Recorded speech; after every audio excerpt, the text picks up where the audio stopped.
Investment क्या होता है? What is investment? दोस्तों, इन्वेस्टमेंट शब्द हम कई लोगों से सुनते तो रहते हैं और कई बार हम भी इन्वेस्टमेंट वर्ड का यूज करते रहते हैं, पर एक्चुअल में कई लोगों को इन्वेस्टमेंट का सही मतलब पता नहीं होता है। तो दोस्तों, इस वीडियो में हम जानेंगे कि एक्चुअल में इन्वेस्टमेंट होता क्या है। तो चलिए वीडियो शुरू करते हैं।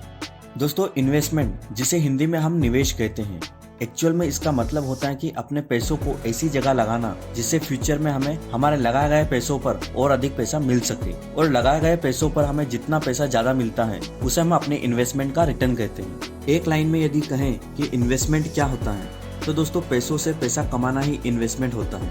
आइए इसे हम एक उदाहरण से समझते हैं। यदि हम किसी कंपनी के शेयर्स में 1 लाख रुपए इन्वेस्ट करते हैं और फ्यूचर में हमारे इन्वेस्ट किए गए पैसों की वैल्यू बढ़कर 1,50,000 हो जाती है, तो हम कहेंगे कि हमें 1 लाख रुपए की इन्वेस्टमेंट पर 50,000 रुपए का रिटर्न मिला, या परसेंट में यदि बात करें तो हमें 50% का रिटर्न मिला। दोस्तों, इन्वेस्टमेंट करने से मेनली हमें 4 तरीके से ही फायदा होता है। फर्स्ट, या तो हमारे इन्वेस्टमेंट की वैल्यू बढ़ जाती है, जिसे हम कैपिटल एप्रिसिएशन कहते हैं। सेकंड, या हमें अपने इन्वेस्टमेंट पर इंटरेस्ट मिलता है, जैसा कि हमें बैंक में एफडी से मिलता है। थर्ड, या हमें डिविडेंड्स मिलता है जब हम कंपनी के शेयर्स को होल्ड करते हैं। फोर्थ, या हमें रेंट मिलता है जब हम रियल एस्टेट में इन्वेस्ट करते हैं। तो बेसिकली हम इन 4 तरीकों से ही अपने इन्वेस्टमेंट पर रिटर्न पाते हैं।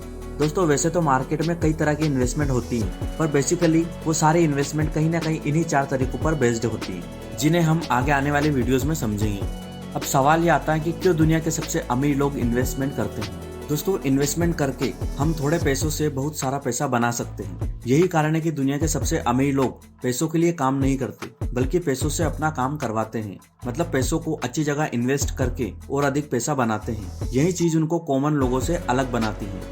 अब सवाल ये आता है कि हमारे लिए इन्वेस्टमेंट करना क्यों इम्पोर्टेंट है। दोस्तों, यदि हमें भी रिच बनना है तो हमें इन्वेस्टमेंट करनी होगी।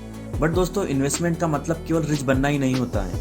इन्वेस्टमेंट करने का एक और सबसे बड़ा रीजन होता है इन्फ्लेशन, जिसे हिंदी में हम मुद्रास्फीति बोलते हैं, या आम भाषा में महंगाई बोलते हैं। दोस्तों, पहले एक प्लेट खाना 10 रुपए में आ जाता था, अब वही खाना 100 रुपए में आता है। इसका मतलब ये है कि आज के 100 रुपए पहले के 10 रुपए के बराबर हैं। खाना वही है, पर इन्फ्लेशन पैसे की वैल्यू को कम कर देता है। इन्फ्लेशन को हम एक उदाहरण से समझते हैं। मान लेते हैं कि आज हम 1 किलो शुगर 100 रुपए में बाई करते हैं, और यदि इन्फ्लेशन रेट 10% है तो 1 साल बाद इसी शुगर के लिए हमें 110 रुपए देने होंगे। तो दोस्तों, यदि 100 रुपए को हम आज अपने पास रखते हैं तो 1 साल बाद हमें उसमें 10 रुपए और लगाने पड़ेंगे ताकि हम 1 किलो शुगर खरीद पाएं। दोस्तों, आम लोग इन्फ्लेशन को नहीं समझ पाते, इसलिए वो हमेशा पैसों की तंगी में रहते हैं। वो अपना इनकम उतनी तेजी से नहीं बढ़ा पाते हैं जितनी तेजी से इन्फ्लेशन रेट बढ़ती जाती है।